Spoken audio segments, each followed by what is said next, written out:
Está começando o programa Na Real.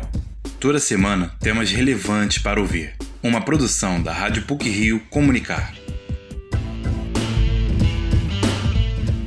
2 semanas depois do encerramento das Olimpíadas de Tóquio, a capital japonesa vai voltar a respirar esportes. É que na próxima terça-feira, dia 24, terão início os Jogos Paralímpicos. No programa de hoje, você terá um panorama do evento, além de como o Brasil será representado nas competições, em que poderá conquistar sua 100ª medalha de ouro paralímpica. Também no Na Real de hoje, uma reportagem sobre o 49º Festival de Gramado, com filmes inéditos. Trata-se da mais importante premiação do cinema brasileiro, que ocorre anualmente na bucólica e fria cidade gaúcha. Fique com a gente!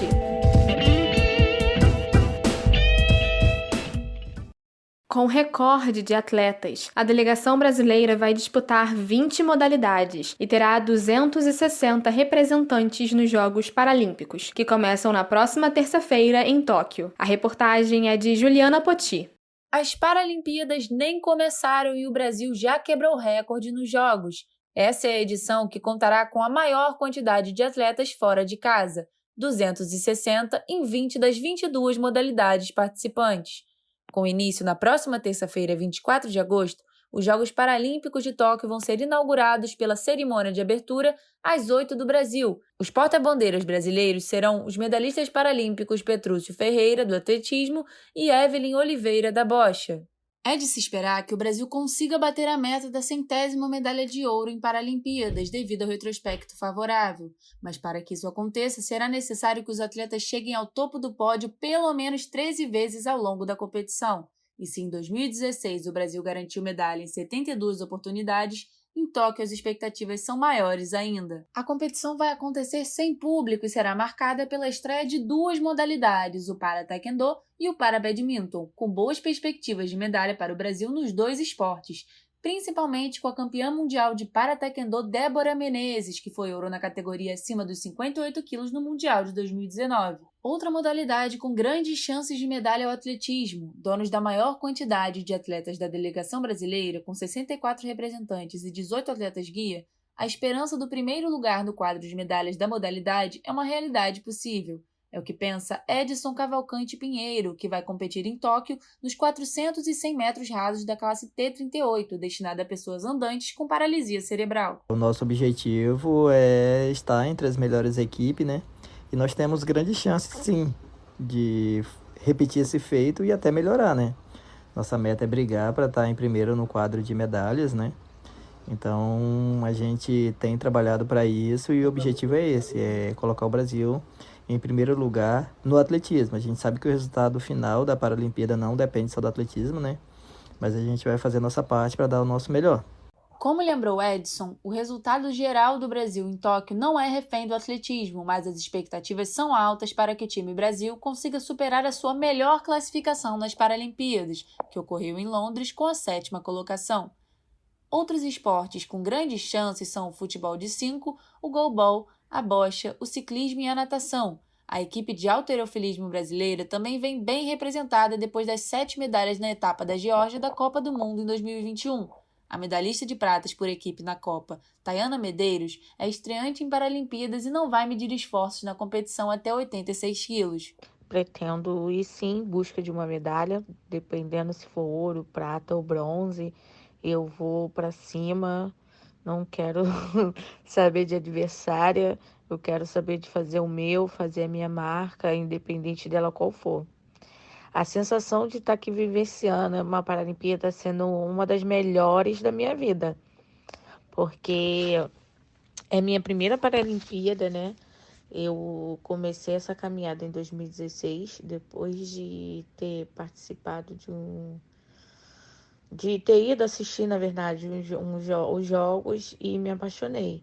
Então, eu estou vivenciando os melhores dias da minha vida e tentando aproveitar cada um como fosse os últimos. Tayana está em Tóquio para o período de aclimatação, junto com seu treinador, o Everton Lima dos Santos. Ele frisa a importância deste período de ajuste do corpo a um habitat natural para o bom desempenho de todo atleta. Segundo ele, o calor e o fuso de 12 horas podem gerar mudanças corporais, como alteração hormonal, por exemplo, mas existem outros desafios para o trabalho de Everton durante a competição na capital japonesa. Que é o controle do peso corporal. Por causa do tipo de alimentação, a gente preocupa que pode cair demais ou subir demais o peso, então a gente tem que tentar equilibrar as coisas. E, enfim, tem algumas situações, alguns detalhes que a gente vai atentando aqui aos poucos. Entre eles, eu acho que a minha maior preocupação hoje seria a questão do peso corporal, equilibrar já o peso corporal dela para que ela chegue na competição bem certinha na categoria. A delegação brasileira chega a Tóquio com 37% dos atletas estreantes em Jogos Paralímpicos. Serão 47 homens e 40 mulheres pela primeira vez na competição mundial. Outro recorde é a participação feminina. As mulheres vão representar 40% dos atletas brasileiros nas Paralimpíadas de Tóquio. A natação é a modalidade com mais atletas jovens. Ao todo, dos 36 nadadores, 12 têm até 23 anos. Além disso, a modalidade terá pela última vez Daniel Dias em Paralimpíadas. O brasileiro, que é dono de 24 medalhas em jogos, maior quantidade que um atleta paralímpico do Brasil já conquistou, vai em busca de mais pódios em 2021. No primeiro dia de competições, o Brasil enfrenta a Lituânia no goalball às 21 horas, além da estreia em provas de natação, tênis de mesa e ciclismo. Para o Na Real, Juliana Poti.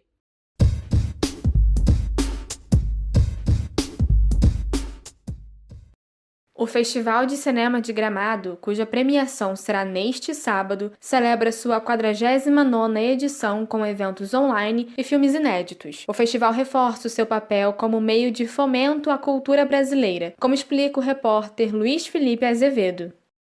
O Festival de Cinema de Gramado celebra sua 49ª edição em meio ao desafio de adaptar-se às restrições necessárias para o combate à Covid-19. O evento iniciou-se em 13 de agosto e encerra-se neste sábado, data prevista para a cerimônia de premiação. Realizado de forma online, o festival decidiu inovar neste ano e substituiu a entrega das homenagens com os troféus Oscarito, Kikito de Cristal, Eduardo Abelim e Cidade de Gramado por uma homenagem coletiva a todos os profissionais do cinema, responsáveis por manter a chama do audiovisual presente mesmo durante a pandemia. Como aponta o curador do evento, Marcos Santuário, o Festival de Gramado continua investindo em uma programação recheada de produções de excelência e que preza pelo ineditismo. Pode-se dizer que os destaques dessa edição, na verdade, eles estão ligados a essa nova maneira que nós encontramos de realizar o festival. É o segundo ano de uma realização virtual, em função da pandemia. Então,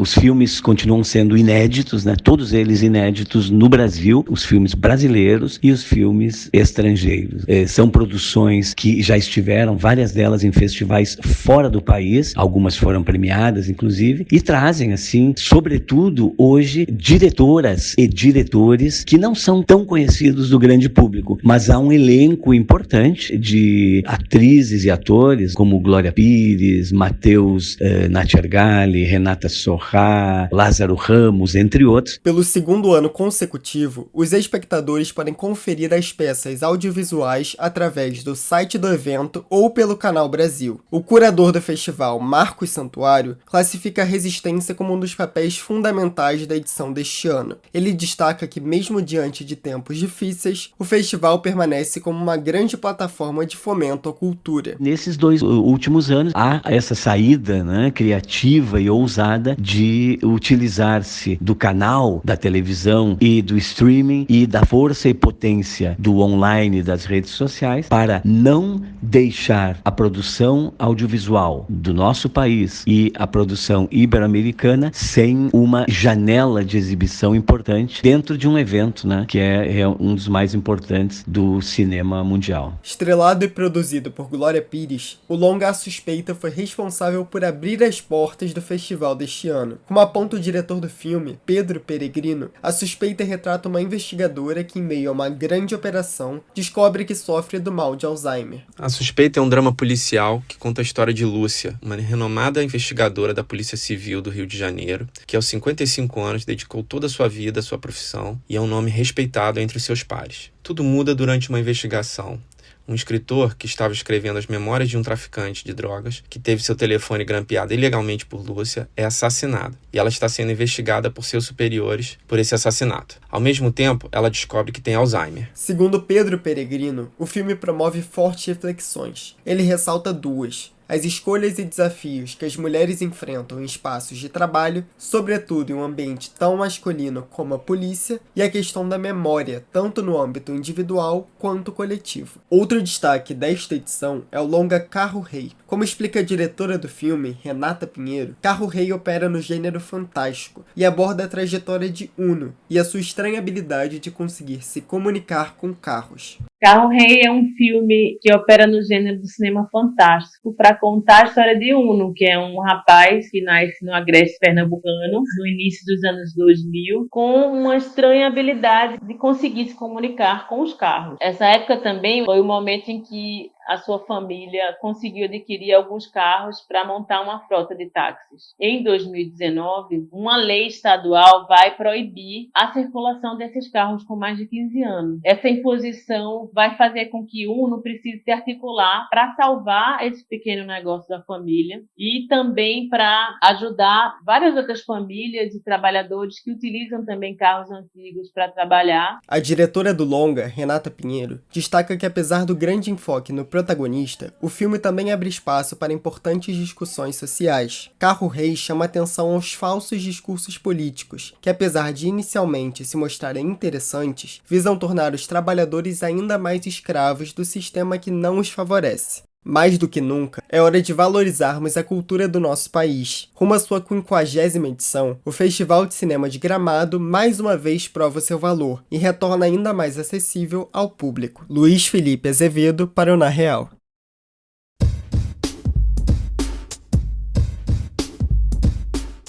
E para finalizar essa edição do Na Real, trazemos agora alguns assuntos relevantes da semana que foram ou serão destaque nas mídias eletrônica e impressa. Pílulas da semana. A empresa brasileira de aeronáutica anunciou na última semana que realizou seu primeiro voo teste com um avião elétrico. A aeronave escolhida para testes foi a EMB-203 Ipanema, utilizada na agricultura para pulverizar fertilizantes. Ela também protagonizou o primeiro voo com etanol, um combustível sustentável. O investimento em aeronaves desse tipo faz parte do plano para cumprir as metas ambientais. Com essas inovações tecnológicas, a Embraer pretende zerar as emissões de carbono até 2050. O tenista Roger Federer anunciou nesta semana que vai operar o joelho pela terceira vez. Federer, que está com 40 anos, não entra em quadra desde o início de julho, quando foi eliminado nas quartas de final de Wimbledon. O suíço, que já tinha desistido da Olimpíada de Tóquio pelo mesmo problema no joelho, também ficará fora do US Open, que começa no próximo dia 30. Conhecida pelo seu talento no vôlei de praia e pela personalidade, Carol Solberg também é boa de atitude. Ela acaba de abrir inscrições para o projeto denominado Levante, em que uma rede de amigos vai oferecer aulas de vôlei gratuitas na Praia do Leblon, para crianças de 6 a 16 anos, moradoras da comunidade da Zona Sul. Carol justifica dizendo que o esporte tem um poder incrível de transformar e dar mais qualidade de vida para uma criança e um adolescente. Pelo menos 5 pessoas morreram numa tentativa de fuga no aeroporto de Cabul após o Talibã retomar o controle da capital afegã. Enquanto soldados norte-americanos faziam a segurança do perímetro para acelerar a retirada de diplomatas e cidadãos ocidentais, uma multidão de afegãos tentou subir em cima da aeronave que estava prestes a decolar. A volta do grupo rebelde ao poder reacende o medo do retorno ao autoritarismo, casamentos forçados, uso obrigatório de burca e a extinção de direitos básicos para as mulheres, como o trabalho e a educação. O filme Free Guy estreia nos Estados Unidos e tem um desempenho melhor que o esperado. O longa passou a ocupar o primeiro lugar nas bilheterias americanas ao arrecadar mais de 26 milhões de dólares, pouco tempo após o seu lançamento.